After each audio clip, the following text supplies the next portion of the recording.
IVM.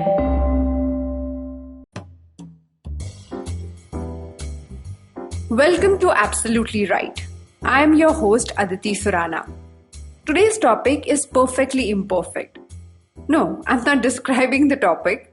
The topic is perfectly imperfect. Are you a perfectionist?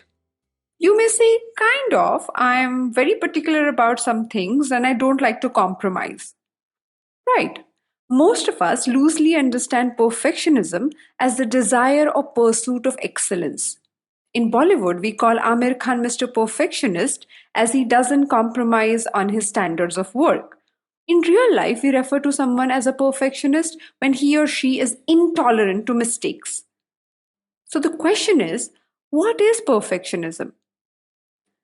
Perfectionism is an innate, deep rooted, camouflaged fear that implies if you drop your guards, then people will see you for who you truly are. At some levels, you feel who you truly are is imperfect and unacceptable. If you stay perfect in the way you speak, dress, behave, interact, or at least pretend or fake it, then you will avoid all possibilities of being ridiculed, shamed, blamed, and rejected. Being a perfectionist is a dynamic trap you and your mind have invented. But here is the problem. Perfectionism is a double-edged sword. On one hand, it can motivate you to perform at a higher level and deliver top quality work. On the other hand, it can cause you unnecessary anxiety and slow you down. It is one of the most ailing fears that our generation is suffering from. Before we dwell more, here is the key difference between striving for excellence and being a perfectionist. You will hear me say this point or principle again and again in many stories, conversations, and examples. Here it is. It is not about what you do, but it is about how you feel when you do it. Your experience is determined not by the result, but the motive behind your actions.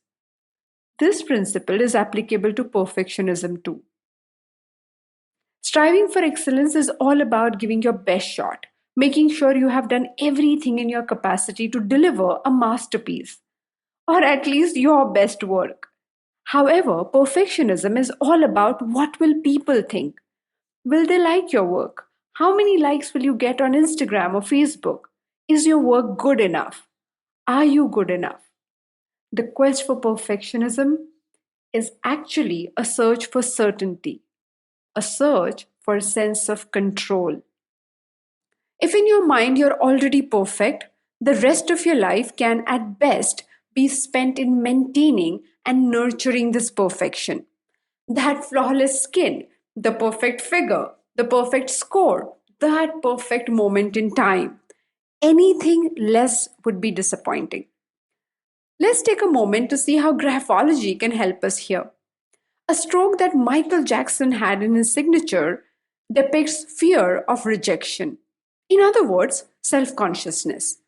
My research shows that people with this trait show explicit as well as hidden traits of perfectionism. The stroke is found in the letter M, upper as well as lower case. Notice the way you form your two humps in the letter M. If the second hump is taller than the first one, then you do fear rejection and invariably will show perfectionism in some form or other. Does it sound technical to you? Graphology is both mathematical and artistic at the same time. We study every stroke with the precision of a chemist and then explain it to a person in a poetic, nurturing, and explorative manner. There's a link to a fun sheet in the description box that you can download and read more about the M stroke and also gather some more information around perfectionism if you're willing to dive deep. Let's look at what can you do to deal with this perfectionist monster. Oh, that's you. I mean the perfectionism monster. What can you do to break this spell? Spellbreaker number one. Become aware of your own tendencies. You may not realize how pervasive perfectionism can be.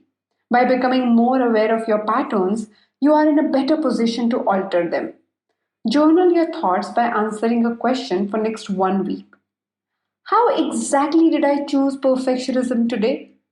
Look for moments in your day when you felt you had failed or you hadn't done well enough and write down how exactly did you feel at that moment.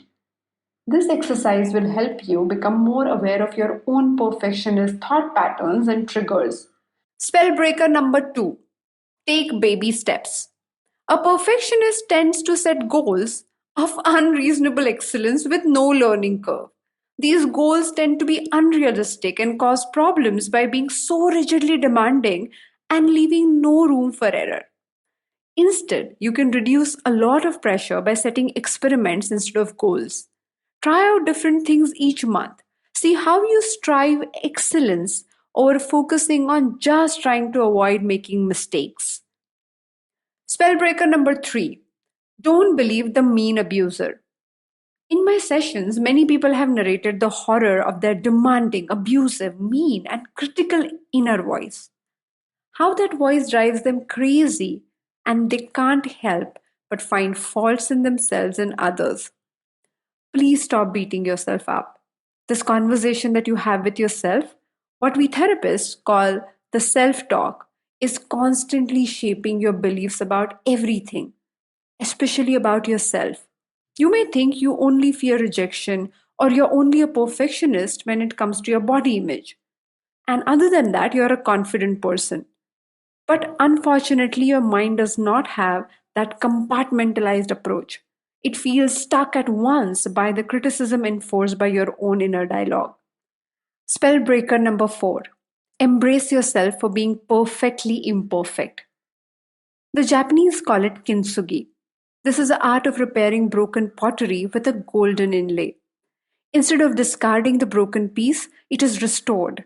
The gold serves to highlight the break and become part of the history and presence of the piece.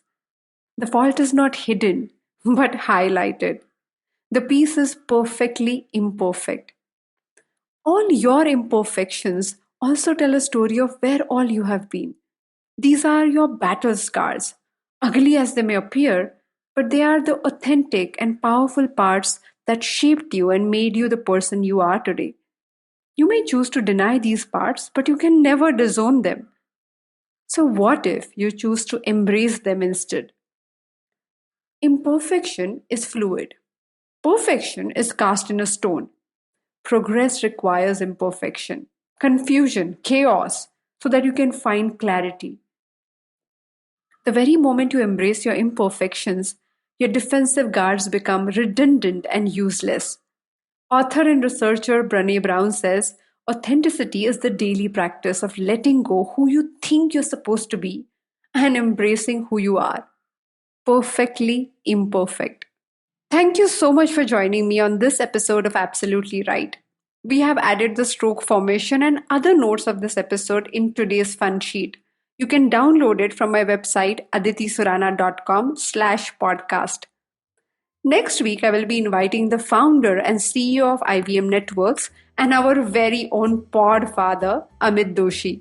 I wonder what made him start a podcast company way before anybody knew what podcasting is in India, especially. Let's connect on Wednesday. Till then, happy writing!